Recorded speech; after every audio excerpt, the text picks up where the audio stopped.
Amém, glória a Deus. Irmãos, podem se assentar. Motivo de muita alegria nós estarmos aqui adorando e exaltando o nosso Deus. Eu queria pedir ajuda para o Caleb. Fica aí, Caleb, vou precisar da sua ajuda. Vem cá, Felipe, também aqui na frente. Aqui. Eu preciso de uns voluntários assim, bonitos, né? Pode ficar aí na bateria mesmo, cara. Mas enquanto nós estávamos louvando, o Senhor ministrava o meu coração, e eu acho que isso tem muito a ver com a mensagem do que nós temos a refletir nessa noite. Já repararam que às vezes nós estamos no período do louvor, e é comum que em músicas agitadas, em músicas que têm uma levada, né, mais rápida, pessoas batam palmas, mas pessoas batam palmas em tempos diferentes?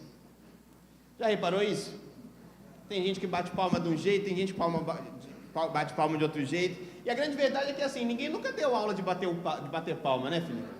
Então agora o Caleb vai ensinar pra gente, irmãos, como bater palmas. Olha que legal, dá um toque aí, Caleb. Aí, ó, o pessoal começou certo, né?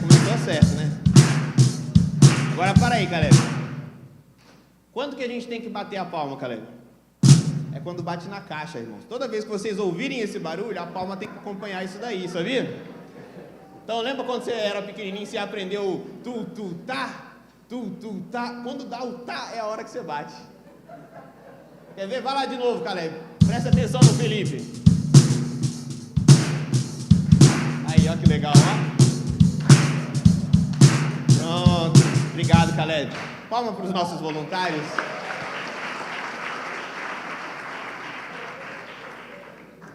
Sabe por que eu pedi para que nós fizéssemos isso? Irmãos, às vezes nós estamos no mesmo ambiente, adorando ao mesmo Deus, e nós estamos envolvidos no mesmo louvor, só que nós estamos batendo palmas em tempos diferentes, estamos batendo palmas em ritmos diferentes, e às vezes não estamos acompanhando o ritmo verdadeiro de uma adoração. Às vezes não estamos acompanhando o ritmo ou não estamos sincronizados verdadeiramente com o que Deus tem para as nossas vidas. Mas antes de eu ministrar essa passagem, eu queria perguntar se alguém pela primeira vez aqui na Central hoje, dá um sinalzinho assim com a sua mão que nós gostaríamos de entregar um presente para você, um mimo para você. Ó, a gente tem uma família aqui no meio, Raquel. Um sinalzinho assim com a sua mão, tem um presente preparado para você e eu quero dizer que vocês são muito bem-vindos. Essa é a casa do nosso Pai, que vocês fiquem à vontade. Eu queria pedir para vocês que vocês abrissem a sua Bíblia comigo em Lucas capítulo 24. Há umas 2 semanas atrás eu ministrei a respeito desse texto, num culto que nós tivemos com os jovens na Praia do Morro. E por incrível que pareça, Deus continuou ministrando ao meu coração a respeito desse texto. E existem alguns detalhes nesse texto que eu gostaria de reparar com os irmãos. E como alguns discípulos de Jesus estavam batendo palmas fora do ritmo.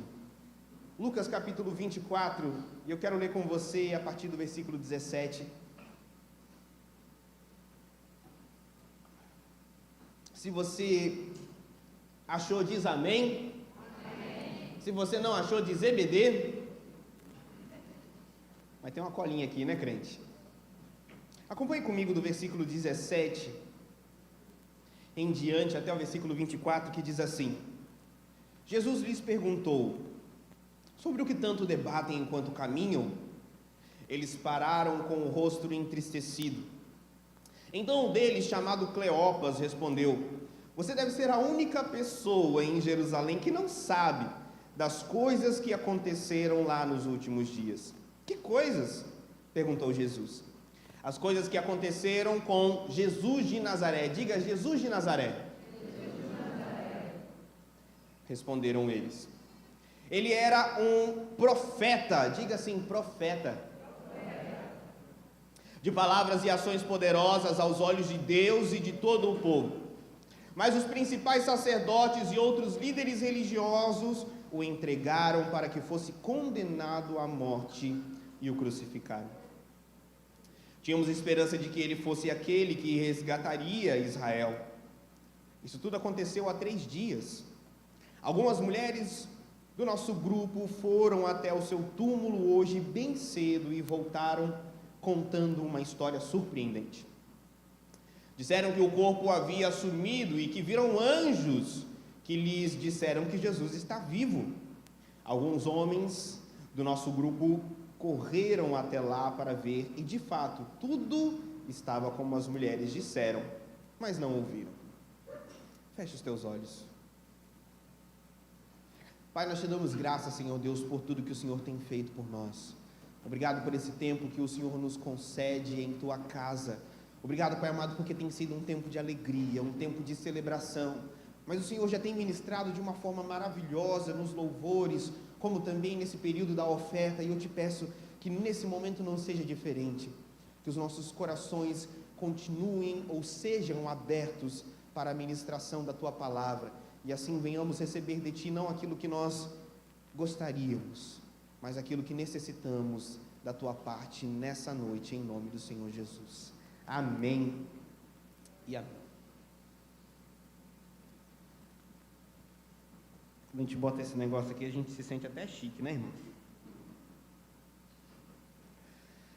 Glória a Deus. Amados, olha que interessante. Nós acabamos de ler a passagem que fala dos dois discípulos que estavam saindo de Jerusalém, estavam caminhando para Emaús, uma cidade que ficava entre 11 a 12 quilômetros de distância de Jerusalém. E eles estavam indo para Emaús porque eles estavam desesperançosos. A passagem que nós lemos diz que Jesus os encontrou entristecidos. E por que eles estavam entristecidos? Pelos últimos acontecimentos. E quais acontecimentos eram esses? Jesus, o mestre deles, o grande profeta, segundo as palavras deles, havia sido crucificado, havia morrido, e aquele que era a esperança destes discípulos havia acabado. Então, como a esperança deles havia acabado, o profeta havia morrido, eles ficaram desesperançosos, ficaram tristes, e eles foram embora. Começaram a ir em direção a Emaús. Amados, olha que coisa interessante. Quando nós lemos essa passagem, talvez você não tenha reparado nos detalhes, mas é interessante que quando Jesus ele chega e questiona esses discípulos, eles respondem a ele: você não sabe o que aconteceu com Jesus de Nazaré? E em seguida eles declaram que Jesus, esse Jesus de Nazaré, ele era um profeta. Sabe qual que é o grande problema dos discípulos nesse ponto? Sabe qual é o grande erro que eles estão cometendo aqui? É que Jesus havia passado tanto tempo entre os discípulos, pregando, anunciando quem ele era, falando das maravilhas que ele veio cumprir, o cumprimento do Antigo Testamento que ele estava realizando. E até agora, aqueles discípulos ainda estavam olhando para Jesus como se ele fosse um grande profeta, um profeta poderoso em palavras e em obras, um profeta poderoso diante de Deus e dos homens. Mas sabe qual que era o grande problema? É que eles só enxergavam Jesus como um profeta. Foram essas palavras dele. Sabe qual que é o problema de nós enxergarmos Jesus como um profeta? É porque um profeta é alguém que vem e diz palavras de Deus. Um profeta é alguém que vem e realiza milagres. Um profeta é alguém que vem e gera maravilhas no meio do povo. Mas só isso. E isso é um profeta. Quando eles olham para Jesus como um profeta, eles começam a achar que Jesus seria talvez mais um daqueles profetas erguidos por Deus, como Deus fazia no Antigo Testamento, que viria a operar milagres no meio do povo, que faria o povo se ajuntar entre eles, e que levaria ou conduziria o povo talvez a uma vitória de guerra, porque a grande verdade é que esses discípulos, eles queriam mesmo é que Jesus derrotasse os romanos. Essa era a esperança deles. Nós lemos no versículo 21. Porque os profetas faziam isso. No Antigo Testamento, Deus levantava por diversas vezes profetas que iriam conduzir o povo a grandes vitórias, a grandes batalhas, e que traria a Israel uma grande glória. E os profetas eram essas pessoas, esses canais usados por Deus para realizar isso. E era isso que eles esperavam de Jesus, que ele fosse um grande e poderoso profeta. Mas sabe qual que é o grande problema, irmãos? É que quem corre atrás de profeta não enxerga que Jesus é o Cristo.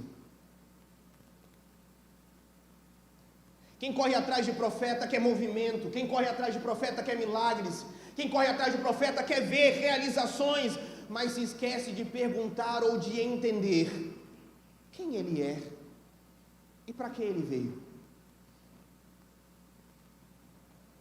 Jesus veio para ser um profeta ou ele veio para ser o Cristo?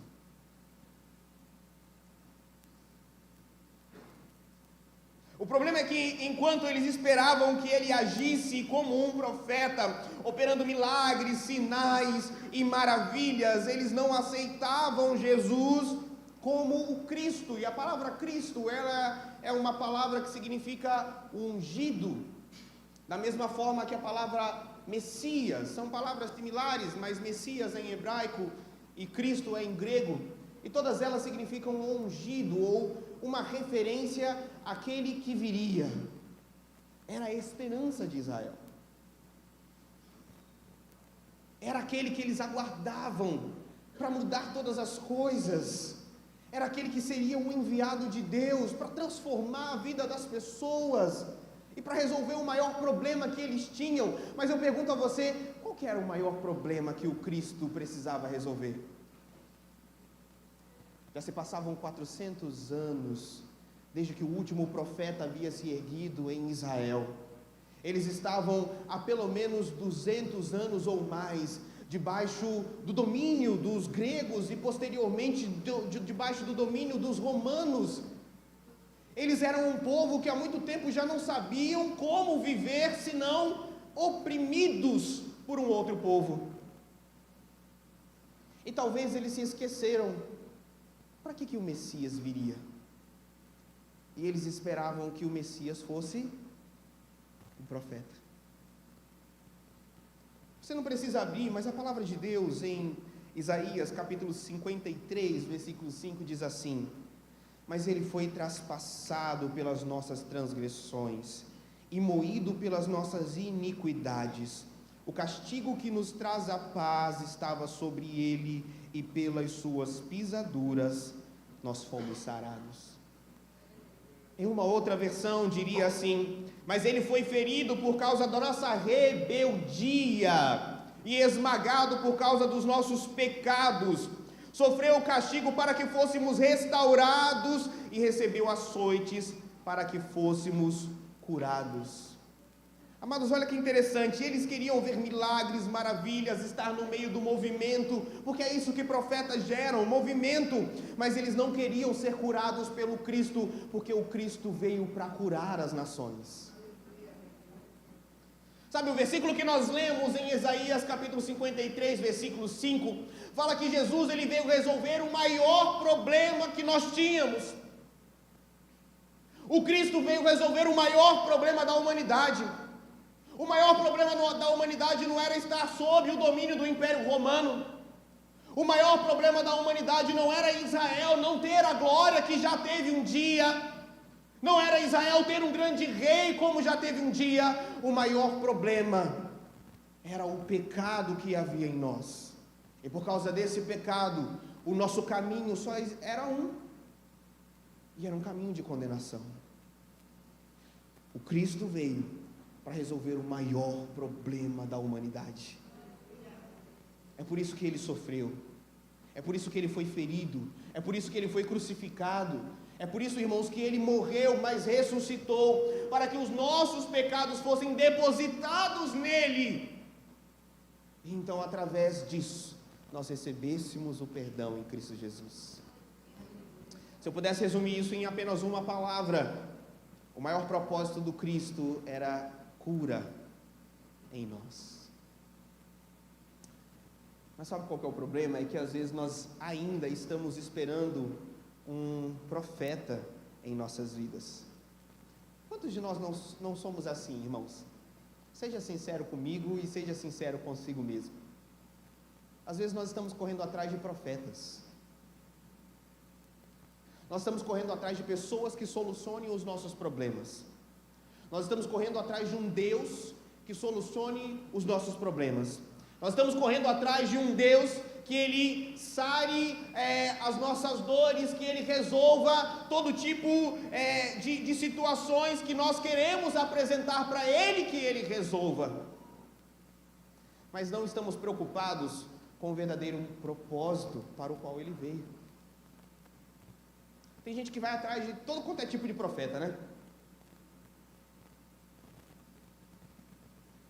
Ficou sabendo que alguém é profeta, ficou sabendo que alguém ora, ficou sabendo que alguém faz um movimento e coisas acontecem e essa pessoa é a primeira a estar lá.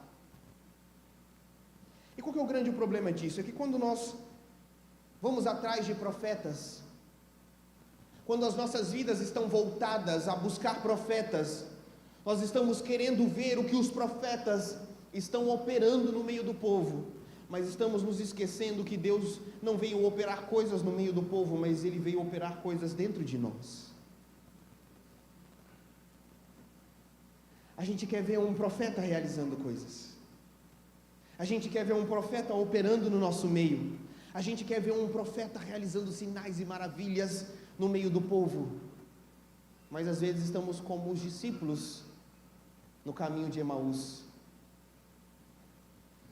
que conheciam o Jesus profeta, mas não conheciam o Jesus ou Cristo, que enxergaram Jesus operando milagres, sinais e maravilhas, mas que não se permitiram Jesus operar a cura do pecado em seu interior.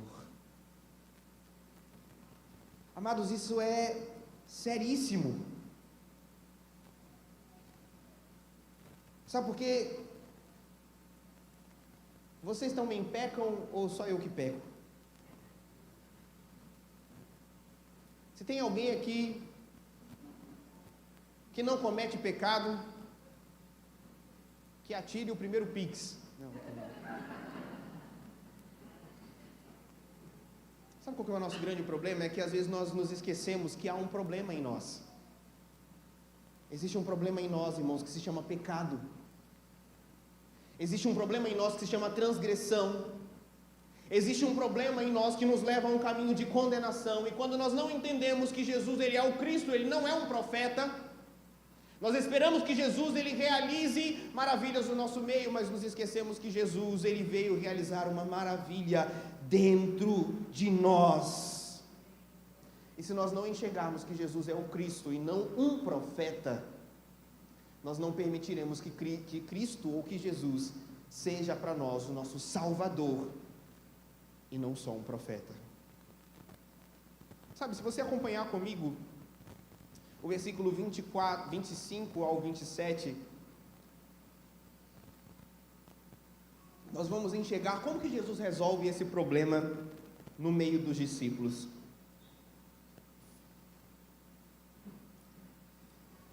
Versículo 25, acompanhe comigo, diz assim: Então Jesus lhes disse: Como vocês são tolos? Como custam a entender o que os profetas registraram nas Escrituras? Não percebem que era necessário que o Cristo, diga o Cristo, sofresse essas coisas antes de entrar para a sua glória? Então Jesus os conduziu por todos os escritos de Moisés e dos profetas, explicando o que as Escrituras diziam a respeito deles. Eu não sei se vocês conseguiram reparar esse detalhe no texto, mas quando os discípulos, esses dois discípulos no caminho de Emaús, eles conversam com esse estranho, porque também não sei se você reparou, mas até agora eles não sabem quem que é esse estranho. Quando eles conversam com esse estranho, eles falam a respeito das coisas que aconteceram com Jesus de Nazaré. E declaram que esse Jesus de Nazaré, ele era quem? Um grande profeta poderoso em obras. Só que quando esse estranho, ele responde a esses discípulos, ele não fala de um Jesus de Nazaré, muito menos de um profeta poderoso em obras. Ele diz o quê? era necessário que essas coisas acontecessem com quem, irmãos? Com o Cristo. Sabe como Jesus resolve o nosso problema de às vezes não entendermos que Ele é um profeta, ou melhor, de não entendermos que Ele é o Cristo? Irmãos, Jesus pacientemente se revela a nós. Sabe, é como se Jesus tivesse pegado um Caleb na vida dele, botado um Caleb na bateria e falado assim: agora eu vou ensinar vocês a bater palma. Porque parece que há tanto tempo vocês estão dentro da igreja, até hoje não aprenderam a bater palma. Há tanto tempo vocês estão me seguindo, estão cantando comigo, vocês estão adorando comigo, mas não sabem bater palma ainda. Jesus chegou diante desses discípulos e falou exatamente isso para eles: ei, tolinhos, vocês não estão entendendo que essas coisas eram necessárias acontecerem para que se cumprisse o que foi dito a respeito do Cristo? Não é um Jesus de Nazaré, não é um profeta grandioso em obras, mas é o Cristo, o Messias, o Salvador de toda a humanidade.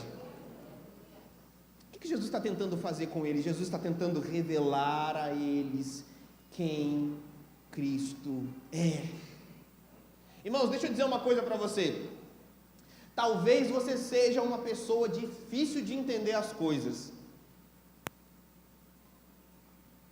mas existe um Cristo que está disposto a andar quilômetros para te ensinar.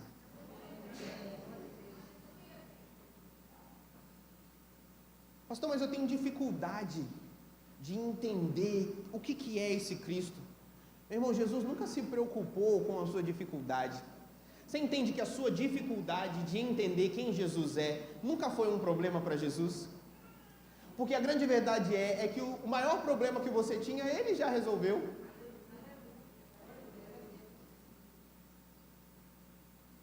Qual que é a nossa dificuldade de entender que Jesus, Ele não quer ser conhecido como um profeta, mas como o Cristo, o Salvador da nossa vida? A palavra de Deus em Mateus capítulo 9, versículo 2, conta a história de uma cura, e acontece assim: algumas pessoas lhe trouxeram a Jesus um paralítico deitado numa maca. Ao ver a fé que eles tinham, Jesus disse ao paralítico: anime-se. Um paralítico foi levado a Jesus. Jesus, ao ver a fé que eles tinham, Jesus disse ao paralítico: o quê? O que iria acontecer então, irmãos? Um paralítico foi levado a Jesus. Jesus diz ao paralítico: anime-se. Então o que o paralítico esperava que fosse acontecer? Ele esperava que ele voltasse a andar, é ou não é verdade? Mas o que Jesus diz para eles? Os seus pecados estão perdoados. Essa é a diferença de um profeta para o Cristo. Quando você chega diante de um profeta tem o poder de te curar. Quando você chega diante de um profeta tem poder de realizar milagres através do nome de Deus, mas ele não tem poder de perdoar pecados. Somente Deus, o Senhor Jesus, somente o Cristo tem capacidade de curar aquilo que é o nosso maior problema, que são os pecados. E quando aquele paralítico chega diante de Jesus, Jesus vira para ele e diz: anime-se, porque hoje o seu maior problema ele será solucionado. E talvez na cabeça dele fosse a paralisia, mas Jesus enxergava que o maior problema dele eram os pecados. Eu não sei se vocês estão conseguindo me entender, e eu não sei se talvez vocês estão conseguindo me acompanhar, mas talvez nós ainda não entendemos que o Cristo não veio para operar milagres em nós, mas Ele veio para resolver o problema do pecado em nós. Os discípulos eles estavam esperando que Jesus restaurasse a glória de Israel, quando na verdade Jesus veio para instituir o reino dos céus na vida de cada um deles. Eles estavam querendo ver Jesus reerguer o reino de Israel, e Jesus estava dizendo: eu não vim para isso, eu vim porque tem um problema dentro de vocês. E esse problema dentro de vocês, ele precisa ser resolvido. Eu estou aqui para isso. É por isso que os discípulos começam falando de um Jesus de Nazaré. É por isso que eles continuam falando de um profeta em obras. Mas quando Jesus, ele explica sobre ele, Jesus, ele declara quem é o Cristo. Irmãos, eu não sei quem Jesus tem sido para você. Eu não sei quem você tem buscado em Jesus. Eu não sei quem talvez você tenha esperado que Jesus seja para a sua vida. E talvez por muito tempo você esteja esperando que Jesus seja um profeta. Que Jesus opere milagres. Que Jesus opere maravilhas. Que Jesus faça coisas extraordinárias na sua vida. E eu não estou dizendo que Ele não pode fazer. Mas não é para o que Ele veio. Sabe por quê? Porque quando nós esperamos que Jesus faça em nossa vida aquilo que Ele não veio fazer, em algum momento, você vai se encontrar como os 2 discípulos no caminho de Emaús, entristecidos, porque a esperança deles não foi sanada. Eles esperavam que Jesus restaurasse a glória de Israel, mas porque Ele não fez isso, e eles entristecidos ainda dizem, já faz 3 dias que Ele morreu, porque eles não entenderam quem Jesus era. Sabe qual que é o pior de tudo, irmãos? É que aí a gente começa a bater palma desincronizado. Sabe o que é bater palma desincronizado? É que a gente tem tudo para poder estar fazendo o negócio da forma certa, mas a gente começa a fazer da forma errada. Porque nas palavras dos próprios discípulos, eles dizem assim: Ele era poderoso em sinais e maravilhas diante de Deus e dos homens. Ele morreu, mas já disseram para nós que Ele ressuscitou nessa manhã. Algumas mulheres foram e viram que o túmulo dele estava vazio. Alguns outros discípulos foram e confirmaram que tudo o que elas haviam dito era verdade. Mas ainda assim, eles não criam que Ele era o Cristo. Ou seja, Jesus estava se revelando a um povo como o Cristo ressurreto e o Salvador da humanidade. E era para a gente estar batendo palma em conformidade com isso. Como, irmãos? Crendo quem Ele é, o que Ele veio fazer e o que Ele veio operar em nós. Mas talvez estejamos como os discípulos, no caminho de Emaús, frustrados, porque Jesus não atendeu ao pedido que você fez a Ele.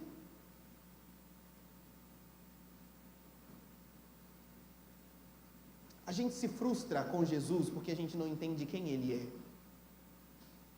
A gente se frustra com Jesus porque a gente não entende a que Ele veio.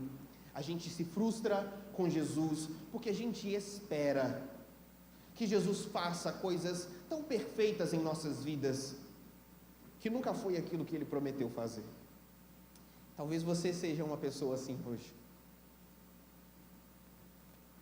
que veio a esse lugar nessa noite, talvez se encontre frustrado, entristecido, com o coração abatido, porque talvez já fazem anos que você tem orado e pedido ao Senhor por algo, já fazem anos que você tem sofrido por algo, já fazem anos que você tem clamado e orado a Jesus, para que Ele responda a sua oração, e porque Jesus não respondeu, você está entristecido com Jesus. Deixa eu te dizer uma coisa. A gente só se entristece com Jesus porque a gente não entende quem Ele é nas nossas vidas. Amado, Jesus pode operar milagres nas nossas vidas? Pode ou não pode? Mas o que Ele quer fazer primeiro? Jesus não poderia ter virado para aquele paralítico e falado assim para ele: ei, levanta aí e anda, pega a tua maca, sai dançando, sai batendo palma no ritmo certo? Poderia ou não poderia? Ele poderia, mas não era para o que Ele veio fazer, irmãos. É por isso que antes de curá-lo da sua enfermidade, Jesus vira para ele e diz assim: anime-se, alegre-se, porque os seus pecados foram perdoados. E depois disso, quando Jesus olha para o seu redor, ele vê a incredulidade no meio do povo. E porque ele vê a incredulidade no meio do povo, aí então ele diz assim: vocês acham que é mais fácil o quê? Perdoar pecados ou curar um paralítico? Mas para que vocês creiam, eu vou curar. E aquele homem então ele levanta, ele pega a sua maca e ele sai andando de um lugar que ele entrou com paralisia. Mas sabe o que isso me ensina, irmãos? É que os milagres visíveis que Deus opera em nossa vida, eles tendem a trabalhar muito mais na nossa incredulidade do que na nossa fé. Porque quando Jesus olhou para a fé deles, Jesus curou pecados. Mas quando Jesus olhou para a incredulidade deles, Jesus curou enfermidades. O que nós estamos esperando que Jesus cure em nós? Será que nós estamos esperando que Jesus cure aquilo que é visível? Aquilo que é palpável? Será que nós estamos esperando que Jesus faça um reboliço nas nossas vidas? Sabe, fazer algo extraordinário na nossa vida financeira, emocional, espiritual, familiar? Será que nós estamos esperando que Jesus faça esses grandes milagres na nossa vida, para que nós enxerguemos quem Ele é? Ou será que nós temos fé o bastante para crer que Jesus, Ele nos curou de todos os nossos pecados? Talvez até hoje você entre dentro de uma igreja ainda envergonhado dos seus pecados. Talvez até hoje você ainda entre dentro de uma igreja ou se ajoelhe para orar no seu quarto e tenha vergonha de falar com Deus,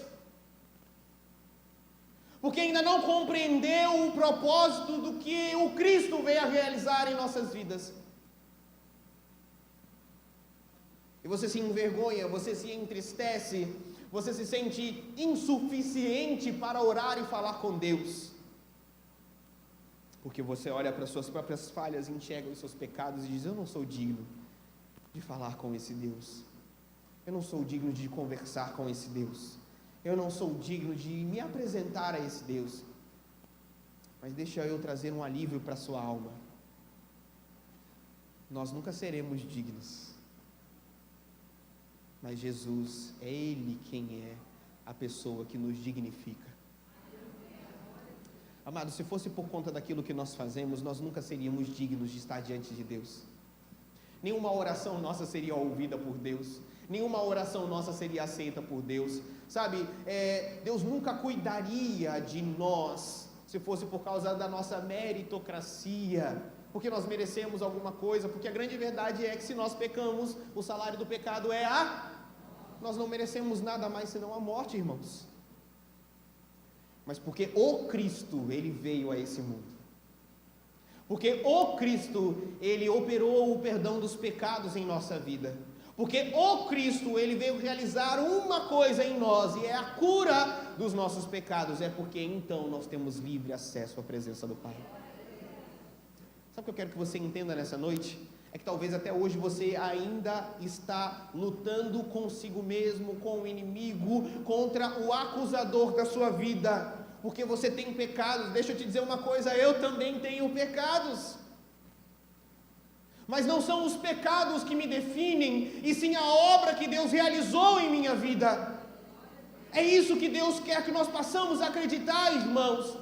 Ele não veio operar milagres no nosso meio para satisfazer a nossa incredulidade. Ele veio operar milagre dentro de nós para sanar o problema do pecado, para que a nossa fé seja uma fé verdadeira, porque uma fé verdadeira, essa sim, ela é seguida por milagres. A palavra de Deus diz assim: os sinais, eles seguirão aos que creem. Se nós cremos que o Cristo, Ele é capaz de perdoar os nossos milagres, os sinais acontecem naturalmente. Não porque nós queremos ver para crer, mas porque nós já cremos, irmãos. E você sabe o que Jesus espera de você? Sabe o que Jesus espera de nós? Eu queria que você me acompanhasse no versículo 33 e 34.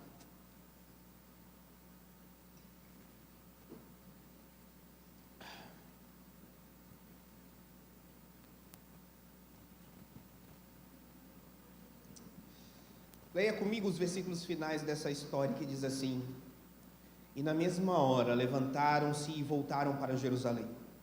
Ali encontraram os 11 discípulos e os outros que estavam reunidos com eles. E eles lhes disseram, os 2 discípulos que estavam em Emaús, eles voltaram correndo para Jerusalém no mesmo momento que eles entenderam quem aquele estranho era, quem o profeta que eles achavam que era o Jesus de Nazaré, na verdade era o Cristo enviado de Deus. E quando eles entenderam que Jesus era o Cristo, eles retornam para dar uma notícia aos discípulos que haviam ficado em Jerusalém. Só que os discípulos que estavam lá entregam uma notícia para eles. E o que eles dizem? É verdade que o Senhor ressuscitou. Agora ele já não é mais o Jesus de Nazaré. Agora ele já não é mais o profeta poderoso em obras. Agora ele já não é apenas o Cristo, mas agora ele é o Senhor. Até esse momento, essa palavra Senhor, no seu original Kyrios, ela nunca havia sido dirigida à pessoa de Deus. Mas é interessante que essa palavra Senhor, ela traz a ideia de alguém que domina sobre vontades e ações. Alguém que domina sobre escolhas. Naquela época a palavra Kyrios, ela era muito utilizada pelo Império Romano para se referenciar às suas grandes autoridades, porque o Kyrios é aquele que detinha a maior autoridade no meio do povo. Todos estavam submissos ao Kyrios, todos obedeciam às ordens do Kyrios, todos se submetiam à vontade desse Senhor. Agora, quando os discípulos chegam em Jerusalém para tentar explicar que Jesus, ele era o Messias, os discípulos que lá já estavam, eles dão uma nova notícia para eles. Eles dizem assim: ele não é só apenas o Messias que veio para nos salvar, mas agora é ele quem controla as nossas vidas. Sabe, havia um preço que precisava ser pago nas nossas vidas, e esse, o Cristo, ele não só pagou esse preço, se doou por nós, morreu por nós, mas ele veio ao encontro de nós, ele se revelou a nós, e agora ele quer que nós o aceitemos em nossas vidas.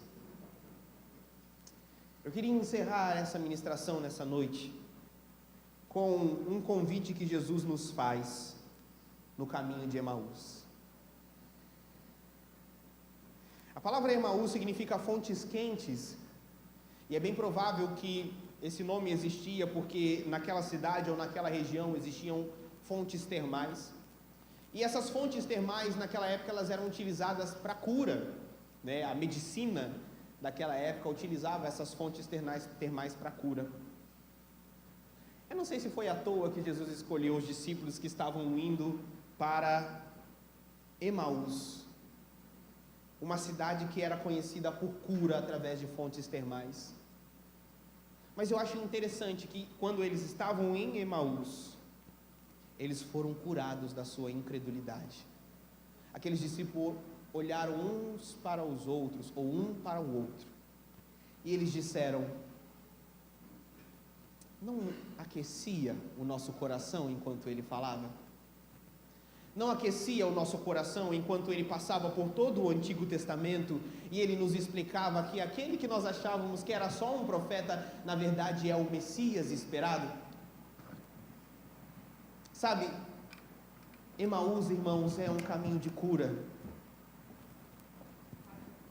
Emaús é um caminho de transformação de vida. Os discípulos que saíram de Jerusalém incrédulos em quem Jesus era, eles retornam de Emaús curados, crendo que Jesus era o Cristo. Eu queria fazer um convite a você nessa noite.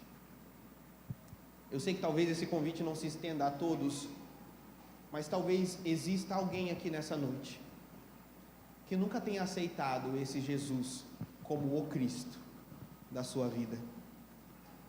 Talvez até hoje você acreditava no Jesus de Nazaré, o profeta poderoso em obras, o profeta poderoso em fala. Talvez você estava no meio da igreja louvando ao Senhor, mas ainda estava batendo palmas desgovernado. Mas eu queria te fazer um convite nessa noite, para você aprender a bater palmas de verdade. Eu queria te fazer um convite nessa noite, para você entender que Jesus, ele não é só um profeta, ele não é apenas mais um homem que andou sobre essa terra, mas ele é o Cristo, e ele quer a partir de hoje se tornar o Senhor das nossas vidas. Se existe alguém aqui nessa noite que gostaria de aceitar o Senhor Jesus como seu Senhor, faz um sinalzinho assim com a sua mão, eu gostaria de orar por você. Existe alguém entre nós que gostaria de aceitar o Senhor Jesus como o Cristo da sua vida? Amém? Glória a Deus. Se não, eu queria que você ficasse sobre os teus pés, todos nós. Eu gostaria que nós orássemos nessa noite. Sabe, Deus me incomodou muito ao meu coração como esses discípulos, eles começam uma conversa falando de alguém que eles viam tudo que ele havia realizado, mas não entendiam quem ele era. Eu queria que nós saíssemos desse lugar nessa noite, não só sabendo que Jesus faz, que Jesus opera, que Jesus pode mudar a sua e a minha vida, mas crendo que o maior problema que nós poderíamos ter que são os nossos pecados. Esse Jesus, ele já resolveu em nossas vidas. Se você crê nisso, feche teus olhos nessa hora, coloque a mão próxima ao seu coração em sinal de sinceridade. Eu queria que você orasse comigo nesse momento, em nome do Senhor Jesus. Pai, nós te agradecemos por essa oportunidade que o Senhor nos dá nessa noite. Nós estamos aqui diante do Senhor, e nós queremos, Pai amado, que o Senhor verdadeiramente seja o Kyrios de nossas vidas, seja aquele que tem o domínio sobre nós, seja aquele que tem o controle das nossas vidas. Pai, quantas escolhas nós temos feito que não honram ao Senhor, quantas escolhas que nós temos feito que de alguma forma, Senhor Deus, nos afastam da vontade e do querer do Senhor para a nossa vida. Senhor Deus, eu quero pedir em nome do Senhor Jesus, sonda os nossos corações nessa noite. Eu te peço, Pai querido, retira de nós toda incredulidade, opera em nós, Senhor Deus, uma fé sobrenatural, gera em nós uma fé, Pai amado, que vai além de sinais visíveis, mas que opera dentro de nós, naquilo que ninguém vê, naquilo que é secreto, naquilo que as pessoas não enxergam o que há dentro de nós, quando estamos sozinhos, quando estamos trancados num quarto, quando estamos reservados num lugar onde as pessoas não podem ver o que fazemos, mas o Senhor sabe o que há dentro de nós. Opera dentro de nós, Senhor Deus, para que o que haja em nós não seja o domínio do pecado sobre as nossas vidas, mas seja o domínio do Senhor sobre nós. Oh Senhor Deus, opera em nós o perdão de pecados, para que as nossas vidas sejam mudadas e transformadas, e que ao invés de nos desviarmos do teu caminho, Senhor Deus, nos afastando da tua presença, seguindo para Emaús, nos distanciando, Pai amado, de onde o Senhor queria que nós estivéssemos, porque estamos frustrados, estamos entristecidos. Pai, que em nome do Senhor Jesus, ao recebermos esse perdão dos nossos pecados, possamos retornar ao centro da tua vontade. Paremos, Pai amado, de nos distanciar do teu querer, paremos de nos distanciar da vontade que o Senhor tem para as nossas vidas, e comecemos a experimentar a boa, perfeita e agradável vontade que o Senhor tem para nós. Oh Senhor Deus, firma os nossos passos